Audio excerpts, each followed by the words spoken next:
చూడండి ఇది ఒక రకమైన డిజైన్లు అనమాట. సో ఇక్కడ ట్యాక్స్ చేశారనమాట. సో ట్యాక్స్తోని తర్వాత చాయ్ వాళ్ళనమాట.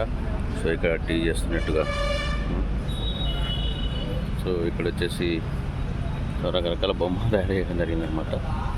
అదంతా బ్యూటిఫుల్గా ఉంది చూడండి. ఒక్కసారి ఇట్లాగా వాక్ చేస్తూ పోతుంటే స్పెట్స్ పెట్టుకొని ఒకరేమో గిటార్ వాయిస్తున్నట్లు.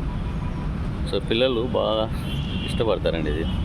చాయ్ తాగుతూ ఉన్నట్లు, ఇక్కడ పిల్లలు ఏంటంటే స్నాక్స్ తింటూ ఉన్నట్లు అద్భుతంగా అని చెప్పాలి. సో ఇక్కడ చూసినట్లయితే హ్యాపీ ఫ్యామిలీ, ఇద్దరు పిల్లలతో వాళ్ళ ఫ్యామిలీ ఎంత చక్కగా ఉంది చూడ ముచ్చటగా ఉంది కదా ఫ్యామిలీ. సో అట్లాగే ఇక్కడ వచ్చేసి పిల్లలు స్నాక్స్ తింటూ ఉన్నట్లు ఫ్యామిలీ అంతా. సో మళ్ళీ డిజైన్ చేశారు కదా మొత్తం. సో బ్యూటిఫుల్గా ఉంది.